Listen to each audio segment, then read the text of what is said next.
Hey there, it's me Eden. If you are new to the channel, then please subscribe to my channel and visit my Patreon page for early access, link in the description. The two sisters said their goodbyes, promising to get together the next afternoon to see what happened at the McMurtrys. Gertrude and Ellen got into the car, Ellen careful to sit properly, and left for the plaza. During the 20-minute ride to the plaza, Gertrude explained a bit more of the plot to Ellen, much to her dismay. Gertrude had found a shop with a young assistant manager who was more than willing to help her build a suitable wardrobe for her daughter. She had even agreed to keep the store open later than 9 if it took that long to make sure that Ellen was properly outfitted. Oh my goodness, thought Alan.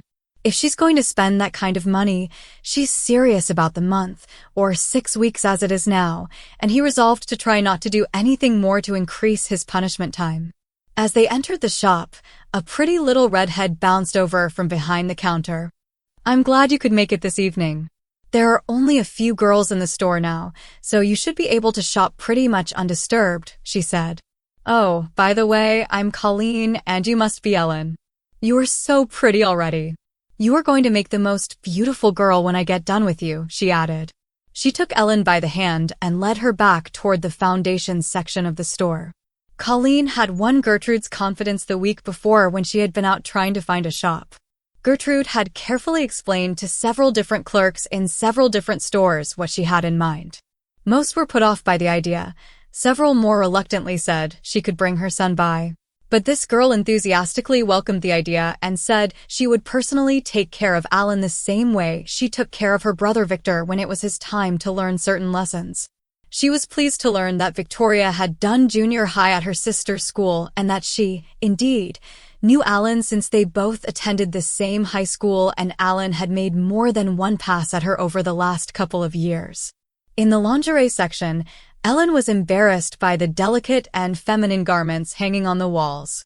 Colleen picked a pair of the laciest panties in the store, a delicate champagne-colored set with lace inlays at the sides and across the waist of the opaque satin garment. She selected a size 5 and then a 34C matching bra and camisole in deference to the volume of the forms that had been attached to his body by his cousins. "Try these on and let me see for the size," she smiled as she led him over to an empty changing stall. She almost pushed the reluctant customer in, as Ellen was trying to think of a way not to show this girl his discomfort. "I'll tell you how they fit, but I'm not going to put them on display for you," he stated as she drew the curtain behind him. "That will cost another month," he heard from the front of the store. "Want to go for the summer, young lady?" He started softly sobbing as he took off the clothes he was wearing and hung them on the many hooks on the back wall. With the 3 mirrors in the room, he watched himself as he drew the fine fabric up his hairless legs. He had to admit that there was a nice feeling to the material on his exposed skin. Next, he fumbled to get the bra hooked, finally hooking it on his stomach, then turning it to get the seemingly permanently attached breast forms in and the straps over his shoulders. The person in the mirror did indeed look girlish to him. As he was putting the camisole over his head, the curtain opened, and Colleen reached in and pulled him out of the room into the store. The fit of the panties was clearly visible through the fabric, a sight that wasn't lost on the 3 girls who were also in the lingerie department shopping at the time. They started giggling uncontrollably as they recognized who it was from school. "I always thought he was different," one said. "Now I see where he shops, I'm sure of it." "Wait until the rest of the girls hear this," she laughed as the 3 of them headed away toward the front, but looked back at the sight of Alan standing there in girls' underwear. For her part, Colleen ignored the commotion the girls had set off and went about checking the waist, the tightness of the bra, and the coverage the cups provided. Then she waltzed around in front of him and pointed. "We'll have to fix that," pointing to his waistline. She went to a set of drawers over on the other wall and got out a special garment and brought it back over. "This is a support piece. It will help maintain the shape you're going for," she said. Ellen, in her embarrassment at being found out by the girls, was led sobbing uncontrollably back into the dressing room by Colleen. Without comment, she helped him put on the support garment and then adjusted the fit. Then she picked up the panties and put them back on him. The discomfort in his groin totally defeated him, and he meekly followed her back out into the store. It isn't perfect, but it'll have to do for now. She glared at him. This is for all the times you tripped me in school, pulled my skirts up, or made me drop my books. I always knew I'd get my revenge someday, you little troublemaker. I'm so happy that it was my shop your mother picked, but I have always felt that you'd end up in one of them, she added. She then led Ellen back up to the corsets, selecting 3 that were hanging on a rack and alternately wrapping them around his torso. She selected one and put it around his waist. It came just below his bra and down over his hips. Hooking the front eyelets, she then went to the back and, pushing on his back with her knee, drew the laces as tight as she could. She tied them in a bow and stood back. The corset narrowed his waist by a good 4 inches and gave him a genuine hourglass shape. This is a 26, but I'll send a 24 and a 22 along with you. Each month, you'll need to go to a smaller one to get the shape you've always wanted, she said. She took him back to the dressing room so he could see what it looked like while she headed for the dresses. He looked at all 3 angles, and all he could see was a girl with a small waist and a smooth front. He started putting the stockings on and hooking them to the garters on the corset as he waited for the next round. Colleen came back with several dresses, and holding them up to her chin, told him to pick the one he liked the best. He said nothing, so she handed him a frost-colored silk shirt dress with a slightly fuller skirt. You'll have to wear a slip with that, she said as he started to put it on. With the champagne half-slip underneath, coming just above the knees, the skirt just covered the 6 inches of lace that made up the hem of the slip. Looking in the mirror, he saw a girl there, not himself, and a graceful one at that, except for the running mascara from his tears. Colleen gently fluffed the hair from the back of his wig out of the collar of the dress where it had gotten caught, put a pair of moss green 4-inch stilettos on his feet, and took him up, staggering a little, to show his mother her new daughter. Congratulations! It's a girl, Mrs. Jordan, Colleen exclaimed as she presented Ellen to his mother and the other 4 or 5 patrons still in the store. Gertrude smiled broadly. We'll need about 6 more of the dresses, a couple of gowns, another 4 or 5 skirt and blouse sets, several nightgowns, and sets of undergarments, she said as she drew Ellen over to sit by her. Ellen, for her part, was transformed, smoothing her skirt and spreading it after she sat, keeping her knees together and sitting up straight in the chair. She might as well have had defeat written across her forehead, Gertrude thought. Colleen measured Ellen's foot and brought up several pairs of shoes in various heels that matched the outfits she had selected. Then she took Ellen to the cosmetic display, holding various colors up to her cheeks under the bright light and selecting 3 sets of foundation powder, lipstick, eyeshadow, and blush. She separated them into bags and wrote across the front, day, evening, and night. After explaining the differences and how to use each, she said about cleaning up the smudged makeup on Ellen's cheeks and applying fresh makeup and eyeliner. Since she was skilled at it, Ellen looked almost like a porcelain doll when she finished. After wrapping up the purchases and settling the bill, with a generous tip for her efforts, Colleen thanked them for their visit and added to Mrs. Jordan, Victoria will stop by about 9:30 tomorrow to visit and help your daughter get things situated. Ellen had looked pale before due to the makeup, but now she went completely white upon hearing that. Every girl and woman in the entire neighborhood must be in on this plan to humiliate her. How was she ever going to face any of them after she went back to being a boy? Gertrude and Ellen gathered up the bundles and loaded them into the car. Ellen couldn't help but notice how nice the silk of her dress felt against the stockings as the summer breeze moved her skirt around. Also, how smooth it felt against the satin of her slip and camisole. And knowing from the image in the mirror at the store that anyone who saw her now would only see a young woman out with her mother, she began to relax a bit.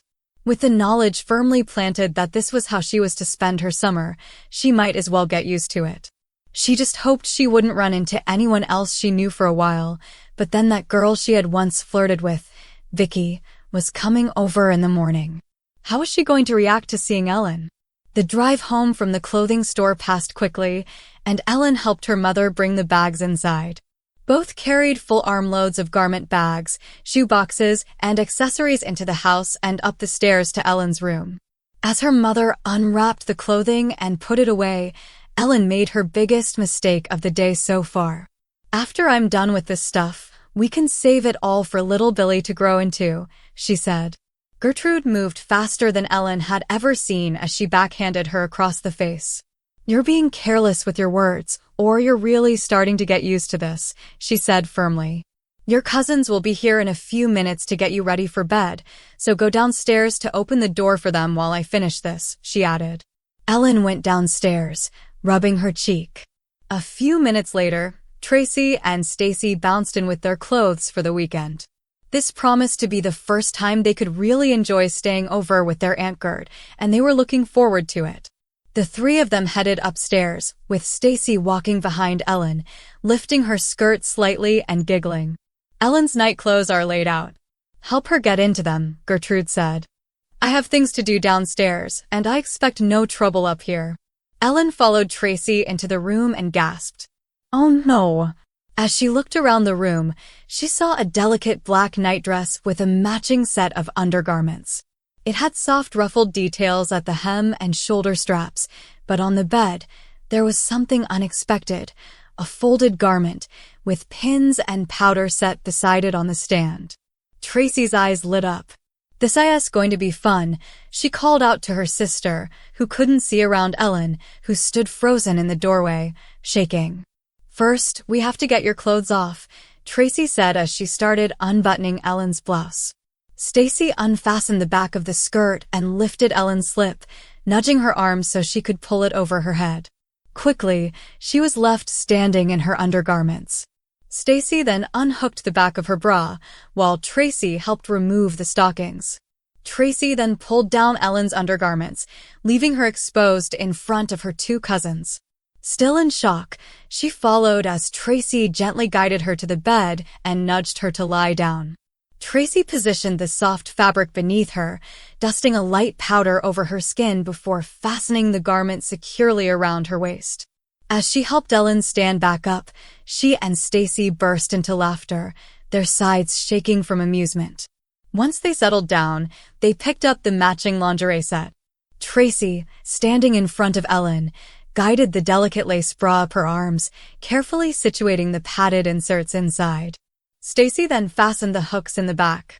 The design was intricate, lace covering most of the cups, with smooth satin lining the lower half. It pressed the forms inward just enough to create a subtle illusion of cleavage. Ellen then stepped into the sheer bloomer-style undergarments, which were almost transparent except for a soft cotton lining in the center. The layers underneath were still faintly visible. Tracy then lifted a flowing nightgown over Ellen's head, letting it fall gently into place. It settled just at the top of the waistline, completing the ensemble. Grinning, the girls each took one of Ellen's arms and led her to the full-length mirror. "We have to put her hair in pigtails for the night," Tracy said, leaving to grab a hairbrush. Ellen stared at the reflection before her, and tears welled up in her eyes, streaking through the makeup she was still wearing. Seeing this, Stacy took her by the hand and guided her to the bathroom, where Tracy was already waiting. Seating her down, Tracy explained how to remove makeup properly, using cream and a damp cloth, while gently parting Ellen's hair and securing it into neat pigtails, fixing hairpins as she worked. With that done, they led Ellen back to her room. She walked awkwardly, adjusting to the layers of fabric between her legs. Just as they entered, Gertrude appeared in the doorway. "She looks so lovely in that gown, doesn't she, girls?" she remarked with a warm smile. "It's absolutely beautiful. Any girl would be proud to wear it," Stacy replied. "And the extra detail was such an inspiration, Aunt Gert," Tracy added, her eyes twinkling with amusement. "This weekend is going to be so much fun," she continued, revealing a bottle filled with warm milk. Gertrude nodded approvingly. "It's time for our little one to get some rest. Tomorrow is going to be a busy day." With that, she took Ellen's hand and led her to the bed. Sitting beside her, she cradled Ellen's head in her lap and gently guided the bottle to her lips. Almost instinctively, Ellen began to drink. By the time the bottle was empty, her eyelids were growing heavy. Smiling softly, Gertrude lifted Ellen's head onto the pillow before tucking the covers around her. As they stepped toward the door, Tracy playfully picked up an extra set of items from the dresser. She's always been the baby of the family, Stacy said with a smirk as they whispered goodnight and headed toward the guest room. Ellen woke up just after 7 the next morning, far earlier than usual now that school was out. Still groggy, she made her way downstairs, heading for the kitchen in search of coffee. She was halfway down the stairs when the soft friction between her thighs served as a jarring reminder she was still wearing the diaper from last night. As she entered the dining room, the sound of laughter snapped her fully awake. Sitting at the table were all 4 girls, already dressed and chatting. "Stacy, run home and grab that little pink dress Tracy wears sometimes," Aunt Lily said with a smirk. "Ellen can have her breakfast while you fetch it." Both girls got up, Stacy heading out the door to fulfill her mother's request, while Tracy took Ellen by the arm and led her to a seat at the table. Moments later, she returned with a bottle filled with orange juice. Ellen's anger flared, and he opened his mouth to protest, but then yesterday's lesson flashed through his mind. Instead, he simply sighed and muttered, "Thanks," before taking the bottle. As breakfast wrapped up, Stacy returned, holding up a small pink dress. It looked like something meant for a child, satin with a lace overlay on the bodice, delicate white trim on the sleeves and hem, and netting sewn underneath to keep the skirt puffed out. Ellen stared at it with resignation, already wondering what his cousins had in store for him next. Not all of it had been terrible, he reasoned. He had secretly enjoyed the stunned expression on Mr. Murphy's face when he realized he'd been admiring a boy, and the feel of silky fabrics against his smooth skin at the store last night. There was something oddly satisfying about it. If his cousins had simply invited him to try their things out instead of forcing him, he might have even been willing. But now, there was no way he could let them know. After breakfast, he let the girls dress him in the pink outfit, fix his hair, and apply a bit of makeup. If they wanted to play dress-up with him, it was better than the alternatives he could imagine if their roles were reversed. But when his mother spoke again, panic surged in his chest. "Take Ellen over to Mrs. Stewart's. She's expecting her to do her hair and nails this morning." Ellen froze. Going outside in this dress? The thought was almost too much to bear. Overwhelmed, he felt his eyes sting as fresh tears welled up. The girls, unfazed, led him toward the door. He stepped outside hesitantly, cheeks burning as he realized his diaper was clearly visible beneath the short skirt. Luckily, the street was quiet. Most people were still asleep this early on a Saturday. By the time they reached the neighbor's house, he had managed to compose himself just slightly. Stacy knocked on the door. The moment they stepped inside, a small voice rang out. "Mom, look at the sissy," little Billy cried. "And a diaper, too. A sissy baby." Then, with a wicked grin, she added, "Serves you right." "Now, Billy," Mrs. Stewart said firmly, "you and your sister go play while I work with Ellen. And remember how much you liked it when he put on a dress and panties for you." Ellen's face crumpled as fresh tears spilled down his cheeks. His entire body sagged under the weight of humiliation, his will draining away. Now, Mrs. Stewart cooed, "We have to stop crying so I can do your makeup properly. You wouldn't want to ruin it, would you?" She guided him over to the chair she had prepared at the kitchen table. Various beauty tools and cosmetics were spread out neatly, a reminder of the days when she had been a professional beautician before motherhood had kept her at home. "First, let's start with a manicure while our sweet little girl settles down," she said. She glanced at the girls. "Do either of you know how to do nails?" "I do," Tracy chimed in excitedly. "Perfect. Let me show you a few tricks on shaping and smoothing, and then you can do the other hand, Stacy." Please subscribe my channel for the next part. And visit my Patreon page for early access.